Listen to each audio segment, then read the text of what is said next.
各位同學，呢段片呢就係想講解翻《刺得西山宴遊記》嘅重點嘅。咁我哋睇翻啦，喺2024年呢，喺散文入邊呢6課入邊呢，詩說同埋岳陽都出咗長題目，咁剩翻4課啦。廉頗出師同埋六國呢，其實都係我之前已經拍咗片講咗啦，咁所以今日呢，就補翻刺得。咁而刺得呢，你望翻上去呢，佢如果講緊出個長題目呢，就係2019年嘅啫。咁之後呢，其實都係出過2分嘅解釋啦。咁所以今年呢，其實都係相對嚟講呢，都係比較緊要嘅一篇嘅散文。咁所以以下落嚟呢，我就會去用翻我哋之前上堂講過嘅筆記啦，咁就去講翻個重點嘅。咁呢，大家認得呢一份筆記啦，咁我哋會講翻喺筆記入邊介紹咗柳宗元啦，講咗嗰個《刺得西山宴遊記》嘅寫作背景啦，亦都有每一段嘅語譯啦，講緊佢嘅重點啦，係咪？喺度最後呢，呢啲就係每段我哋講緊嗰個重點咯。落到去最後呢，主旨之後就係一啲寫作嘅技巧咯。點解叫刺得啦？咁另外呢，就係去到最後嘅呢度係啦，就係一啲嘅字詞表。咁呢個大家自己睇啦。咁但係呢，我今日呢就想同大家講翻呢版嘅啫。咁呢，就係想用一個比較識食啲嘅方法去講翻成課《刺得西山宴遊記》，大家要記得嘅重點啦。咁但係咧喺我準備嘅時候都發現咧，哇！呢課書個密度都幾高啊。咁所以咧，同學我都要講成版啊嚇。咁我希望能夠扼要點樣講咯。嗱，第一樣嘢我哋明白咧，喺12篇章入邊咧比較多咧就係儒家思想。跟住其次咧就係道家思想嘅作品。咁道家思想咧，我哋一定要睇呢4篇啦。包括逍遙遊啦、月下獨酌同埋念奴嬌，咁而刺得西山呢，亦都係嘅。喺刺得西山入邊呢，大家都會記得去到最尾，佢因為遊西山之後，去達至一個精神狀態，就係一個物我合一嘅逍遙嘅境界。呢個就係我哋講道家嘅思想啦，係咪？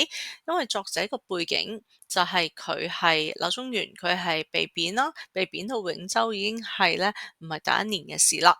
咁因為透過被貶，佢驚繼續會中讒言啦，繼續唔知會唔會繼續受罰啦，所以咧個心情成日都係好不安嘅。咁而佢亦都希望咧透過遊山玩水可以消解呢種不安啦。咁去到後來咧，佢講俾我哋聽就係透過遊歷西山呢次嘅經驗咧，令到佢第一次達至呢個天人合一、物我合一嘅精神上面逍遙嘅境界。咁所以佢話刺得西山宴遊嘅刺得咧，就係話覺得以前嘅旅遊都達唔到呢個狀態嘅，但係今次咧係第一次，開始達至呢一種嘅精神逍遙嘅狀態。咁所以呢一篇就叫刺得西山啦吓。好，跟住落嚟咧，嗰個內容重點嗰度咧，我會講幾個同學一定要知嘅嘢啦。頭先其實都啱啱講咗嘅，第一點咧，我哋要知道佢嗰個嘅心理嘅變化，咁係嗰條嘅分界線就係遊西山之前同埋遊西山之後。喺遊西山之前，佢因為被貶永州而不安，而佢想透過遊山玩水咧去排解呢個不安嘅。好啦。而去到遊西山之後呢，佢能夠達至精神逍遙。我哋記多啲字眼嚟話，佢忘記物同我嘅差異，佢忘記到得同失，即係話佢唔再執着於佢被貶定唔被貶啦。佢亦都唔在乎於自己得到榮譽啊，定係得到一啲嘅羞辱啊。得失榮辱佢都忘記晒，而能夠達至精神上咧同大自然合一。就係我哋話唔再執着於一啲世俗嘅價值觀啦，係咪？咁你會見到咧下邊紅色呢幾句咧，就係理論上你係應該一定要識背同識寫噶啦。佢譬如第一句去解釋緊佢遊西山之前嗰種嘅不安，自如為陸人，居士周行序律。佢自從佢變成一個獲罪嘅人，有罪嘅人，所以咧佢被貶呢一個永州，所以經常咧都憂懼不安嘅，恐懼不安嘅嚇。咁而去到遊西山之後咧，去達至一個精神狀態喺西山上面，佢話悠悠乎與浩氣俱而莫得其涯，洋洋乎與眾物者遊而不知其所窮。呢兩句都係一個對偶句啦，都係講緊咧佢能夠喺西山上面咧獲致一個精神上能夠同大自然合一，而嗰種嘅精神狀態係無拘無束、無邊無際嘅。我哋話一個精神逍遙一個描述啦。咁再加多最後一句咧，就係講緊心形形色與萬化冥合，心神凝聚安定。而形體咧得到釋放，得到消散，形體消散咗，佢精神能夠同大自然萬物能夠暗暗相合。咁呢幾句咧就同學請你記低佢啦吓，你要識背噶啦。跟住咧落到去第二個重點咧就係講嗰個遊歷嘅經過啦。嗱，有兩部分嘅遊歷，第一部分咧就係第一段講緊佢係遊永州其他嘅景點嘅一個經歷。跟住咧，後邊當然就係講緊遊西山嘅經歷啦。前者其實係配角，後者係主角。呢個係一個襯托嘅手法。我哋會再睇一次咧，究竟譬如佢遊永州其他嘅景色嘅時候，嗰個嘅重點係啲乜嘢？佢如何襯托到之後遊西山嘅經過同埋感受？喺遊西山之前，遊歷永州其他山水，佢都話咗俾你聽咧，佢係喺有空閒嘅時間咧，就隨便就去啦。咁去嘅地點包括啲乜嘢啊？高山啦、森林啦、溪流啦、幽泉啦、怪石，都係一啲大自然常見嘅一啲嘅景色啦，冇話特別醜、特別唔舒服、特別唔靚嘅。咁但係佢就描述啦，去到個旅行嘅一個嘅過程就係去到就坐低啦，坐低就飲酒啦，飲酒就飲醉啦，飲醉完之後就瞓啦，瞓完之後發夢，發夢完之後醒，醒完之後就翻屋企啦。成個過程咧，你話特別唔好嘅經歷又冇嘅，係咪？如果係唔開心，佢就即係如果係即係話佢去呢啲地方去得好不如人意嘅話，咁佢就唔會特別去啦。咁但係似乎佢都去咗好多地方。咁但係咧，冇乜特別嘅地方咯，即係話係普通嘅一個旅行嚇。佢冇交代到佢能唔能夠達到呢個遊山玩水嗰個嘅最終目的，就係消解自己嘅不安。我哋咧就當佢遊其他之前遊歷嘅其他山水，雖然都靚嘅，但係似乎未能夠真正幫佢消除因為被貶之後嗰種嘅不安嘅心情。而第一段最後嗰句，以為凡是州之山水有異態者，皆我有也，而未始知西山之怪特呢一句咧，我哋之前都間低咗噶啦，係咪？因為喺結構上係一個承上啟下嘅句子，喺綠色間低，以為凡是州之山水有異態者，皆我有也，係承接上文，佢講緊啱啱遊永州其他地方嘅時候，嗰啲有異態山水，譬如高山啊、森林啊、幽泉怪石嗰啲，佢認為有奇怪、有奇特景色嘅地方，我都已經去過啦。呢個係講緊前面嘅嘢，係咪？而未始知西山之怪特，話當時咧係根本都唔知道西山有咁獨特嘅地方，亦都未上過西山。咁所以咧，綠色後面呢一句咧，其實就係啟下啦，開啟下文，就係第二段開始講緊佢發現西山，以至到上到西山，佢終於咧感受到西山佢嘅怪特之處。OK，咁呢句子亦都係緊要啦。好啦，跟住落到去咧，正文啊，真係好最重要嘅部分就係遊西山嘅經過啦。嗱，首先大家都記得嘅，咩佢係坐喺呢個蒲台西亭望過去見到西山嗰啲唔講啦。我哋首先講緊嘅係上西山嘅經過，過湘江、沿堰溪、卓津望瞓茅佛。我哋見到呢個係四句啦，係一排比嘅句子啦吓。點解要強調呢幾句？係講緊能夠透過佢上西山要斬晒咁多野草啊，要燒盡晒，話俾你聽，本來就係冇一條路上西山，即係話冇人去過西山。點解冇人去過西山啊？哦，因為冇人賞識啊嘛，冇人知道佢嘅存在，亦都冇人覺得佢值得遊覽。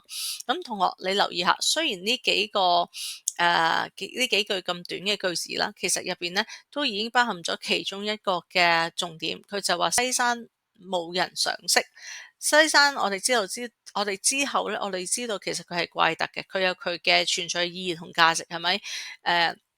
仲要係好值得遊覽，但係佢有咁樣嘅才能，有咁樣嘅才華，有咁樣嘅特色，但係冇人賞識。呢個狀況就等於作者自放，佢比喻翻自己嘅狀況，都係有才華而不被見用，就係不見用或者話懷才不遇啦，得唔得？咁呢個係其中一個佢嗰個嘅象徵咯。大家記得，因為我哋都會將西山同作者做一個嘅比喻啦，或者象徵。咁呢個喺透過上西山嘅過程，已經想強調咗西山冇人賞識，就等於自己懷才不遇。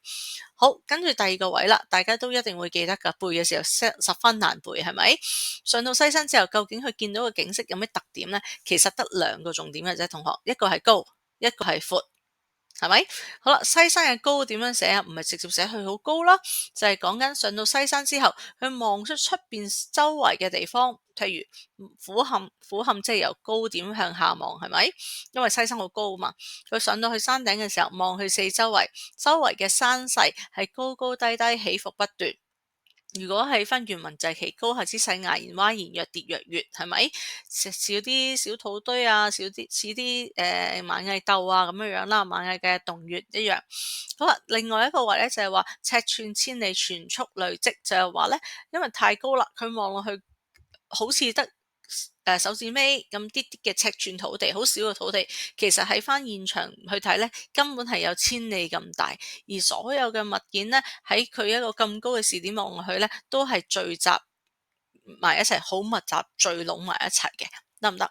咁呢個就係第一樣嘢，講西山有幾高。而第二個點咧，就係講嘅視野開闊。視野開闊講喺西山望出去嘅時候咧，青山白水纏繞，就係話咧周圍嘅山同埋嗰啲河水咧纏繞不斷嚇。另外咧就係望佢周圍咧，你會見到西山望出去咧，佢根本就同個天咧能夠完全相接。同天空相接，然後咧周圍咧渾然一體，四望如一，凝清遼白，外與天際，四望如一，就係描寫緊西山望出去一個開闊嘅意境。嗱，西山嘅高，再加埋佢嘅意境開闊咧，就突出咗嗰句啦。所以咧，企上去西山望到以上講嘅呢啲嘅景色特點嘅時候，我哋就話能夠突顯出西山又高，係咪望出去又闊嘅一個卓越獨立嘅一個特點，而且係同其他周圍嘅小嘅山、小嘅土堆係根本不同嘅，即係嗰句我哋間咗，然後知是山之特立，不與培柳為類。好啦，但係你明白呢個句子間低，佢講西山唔係真係淨係講西山噶嘛，係咪？其實佢講嗰個嘅山嘅卓越獨立，其實係講緊佢自己，係嘛？講緊佢自己同周圍嗰啲嘅小人比較嘅話，佢自己根本就係品格清高，佢高過其他一般人好多，係嘛？佢唔願意同佢哋同流合污，我同佢哋唔係同類。咁所以咧，呢一度講咗西山嘅奇景，佢有幾高有幾闊，之後再帶出西山卓越獨立嘅一個形象，而不願意同其他嘅山咧去並列並提。咁呢個就等於咧佢第二個字放啦，就係講緊自己品格清高，唔願意同流合污，係咪？咁所以呢度就係第二個重點啦。好啦，去到第三個重點啦，亦都係呢個課文最緊要立意嘅地方。頭先都講咗嗰幾句，又有浮於浩唏噓嗰幾句咧，其實係講緊上完西山之後，佢達至一個乜嘢精神狀態？大家記得幾個特點嘅啫。第一就係咧，佢精神上面同大自然合一，精神上面無拘無束、無邊無際，而令到自己精神好集中。自己嘅身體形體都消散咗啦，啲手手腳腳都唔知去咗邊度啦。精神上能夠同萬物暗合為一。嗱，呢個呢，你見到我用黃色框住呢個講緊，呢個就係講緊道家嘅一個精神狀態啦。我哋話物我合一，萬物為一。喺大自然入邊，人同大自然，同棵樹又好，同個西山又好，都係大自然嘅一部分。所以呢，慢慢呢，作者都唔記得咗自己同埋西山嘅分別。係咪物同我兩忘？即係我哋忘記咗自己嘅身份。呢度叉出嚟就等於月下獨酌入邊，係咪？點解李白能夠約月光同佢影相銀河相會，都係佢根本就冇物件同埋人嘅差異，佢將兩樣嘢咧外在嘅形體其實忘卻咗，佢講緊精神上嘅相通。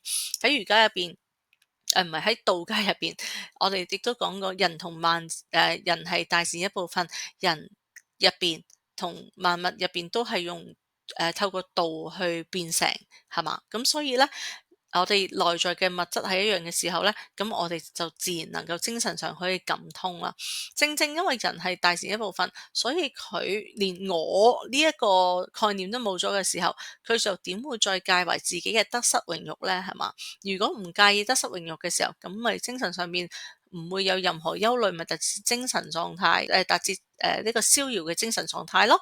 咁所以既然都逍遙啦，之前嗰種嘅被貶嘅失意啊，嗰種嘅不安嘅情緒都自然都消解到無影無蹤啦。OK，咁而呢度去到最尾，我哋咪有嗰句然後知吾向之未始遊，遊於慈乎始啊，係嘛？佢就係講緊，所以我喺透過遊西山之後，我達至呢一種嘅道家逍遙嘅境界，令到我被貶嘅不安消除。呢個呢，結果呢，係我之前遊歷永州其他地方呢，係根本未試過一個經歷，未試過一個結果。咁所以佢就話啦，同今次遊西山相比，之前遊永州嘅所有經歷都並不算是真正嘅遊歷啊，都唔係真正嘅旅行。今次遊西山咁正嘅一個精神上嘅一個收穫，先至係真正遊歷嘅開始。以前嘅如果相比較之下，今次先係真正旅行嘅開始，之前嗰啲根本不算旅行，係嘛？咁所以呢個先係真正嘅開始啦。咁呢個我都解釋過啦，係嘛？即係之前嘅經歷其實不算什麼吓，同今次比，今次先係真嘅。你用拍拖個概念、初戀嘅概念，你就明啦。以前初戀之前以前拍過好多次拖，咁但係咧都係唔特別中意。哇！今次雖然你係第10次拍拖啦，但係你發現第10次呢一個對象先至係你嘅真愛，你先發現原來拍拖係咁噶。咁所以你就會當前面嗰9次都唔係拍拖。而今次第10次先係第一次拍拖，所以第一次先係初戀啦。OK，咁大家就明白點解佢會對呢一個遊西山有咁深嘅感受啦。好，咁跟住咧去到最後噶啦，我哋就講緊，因為喺 past paper 都問咗個問題，我哋成日都會記得，Miss 你頭先講咗咁多，佢嘅精神狀態識噶啦，識講背啲咩噶啦，咁但係咧，我哋喺評估成日都係唔想同學淨係識背嘅，你要明白翻咧點解會有呢一個精神狀態，而亦都係要求同學對道家嘅思想咧有深刻啲嘅理解，所以曾經問過咧，我哋知道西山嘅景色係開闊嘅，係咪令人哋上去見到好高聳啊，見到周圍個環境嗰個視野好開闊啦吓。咁但係究竟點解呢個景係可以令到作者覺悟，令到佢嘅不安會消解咧？呢兩個進路啊，兩個原因咧，同學二揀一，兩個，總之你諗到有一個你明白就得啦。第一樣嘢，佢喺西山上面，因為睇到大自然嘅偉大，係嘛？見到嗰個大自然幾開闊，係咪？跟住喺大自然咁闊入邊，人係好細粒㗎咋，係嘛？喺大自然入邊，人好渺小，大家都明白。咁所以咧，人咁渺小，而人身上嗰少少嘅得失咧，其實對於大自然嚟講咧，或者對於成個宇宙嚟講，根本微不足道。既然係咁微不足道嘅嘢，點解我哋要介意咧？咁所以嗰個不安就會消除，係咪？而第二個進路，第二個諗法咧，就係因為唔係大同小嘅比較啦，而係講緊嗰個嘅開闊。因為上到西山，見到一個咁開闊、無邊無際嘅一個景象，而且周圍嘅嘢咧，好似渾然一體咁樣。咁所以感受到咧，其實天地之間所有嘢都係一個整體，而人企喺大自然入邊咧，其實人都只不過係大自然入邊嘅其中一部分。人作為一個個體咧，其實可以融入於萬物之中，佢就冇咗個體同埋大自然之間嗰個界限。形體消散啊嘛，而精神上面能夠做到物我合一、物我兩忘嘅狀況。既然連我都冇咗啦，係咪？咁我之前嗰種嘅失意被貶，更加都會冇咗啦。嗱，同學你留意下呢兩個嘅原因。一個係將個人同大自然做一個大小嘅比較，所以覺得自己個人嘅得失其實好細，細到根本不值一提，根本唔值得諗。第二個位就係因為大自然闊到係話到俾你聽，佢包晒天地之間所有嘅萬事萬物，萬事萬物包埋人都根本係天地嘅其中一部分，根本冇一個個體嘅限制，即係話根本我成個人。手手腳腳全部散開晒啦，我成個人呢個個體我都冇咗嘅時候，咁我之前嘅失意亦都唔算什麼啦。呢個就係將個體融入大自然之中，所以自身嘅一啲嘅失意咧，其實都冇咗啦，係嘛？連譬如李傑明我啊都冇咗嘅時候，咁我仲點會介意人哋點睇我咧？你明我講乜嘢吓？咁所以咧，呢個我哋話係第二個角度咧，去講緊物我合一、物我兩忘嗰個嘅狀況吓。我諗成課書最難就係你要明白呢一個咁樣嘅道理啦吓。好，去到最後咧，我哋要知嘅當然係手法啦。最簡單嘅啦，三種正襯、反襯、象徵。正襯記住係講緊之前遊山玩水嘅一啲經歷，其實都係正嘅，都係靚嘅，都係開心嘅。只不過由西山之後，西山嘅景更加靚、更加正、更加吸引，游出嚟嗰個嘅精神狀態更加快樂，更加令佢享受。咁所以呢個係正襯，係咪用一個靚襯托出一個更靚嘅，係咪？而反襯呢，就係講緊嗰個大小高矮啦，係嘛？佢上到西山之後，佢冇直接寫西山有幾高，佢反而寫身邊嘅嘢有幾矮有幾細，係嘛？從而反襯出西山嘅高同埋佢嘅奇特。OK，由小襯大，由矮襯高啫，得唔得？呢個係反襯。咁最後當然啦，我哋講自放又好，你講象徵或者比喻都好啦。寫西山即係寫自己啦，佢同西山有兩個特點相似。第一都係懷才不遇，正正因為懷才不遇，所以佢更加要自我肯定，係咪？咁所以咧，想凸顯自己高潔嘅品格啦，唔願意同流合污嘅清高啦吓。咁所以咧，同學。手法上面咧，如果最大嘅就記呢啲啦。咁當然另外你話有啲細啲嘅修辭啊，一啲嘅句式上面排比啊、對偶啊、頂真啊，嗰啲我哋之前上堂講過噶啦吓，咁你自己溫翻啦。咁當然最後就係字詞解釋啦吓，大家理論上應該要知道咧，成課書呢一度啦吓，你對翻嗰啲嘅翻譯原文，要知道佢大底上每一句句子點解啦。咁當然啦，而最後我哋亦都抽咗一啲咧係比較難啲嘅字詞啦，同學你要知道點解嘅，咁其實都齊晒噶啦，得唔得？咁咧成課呢一個《似得西山遊記》嘅講解咧就喺度啦，希望幫到大家啦。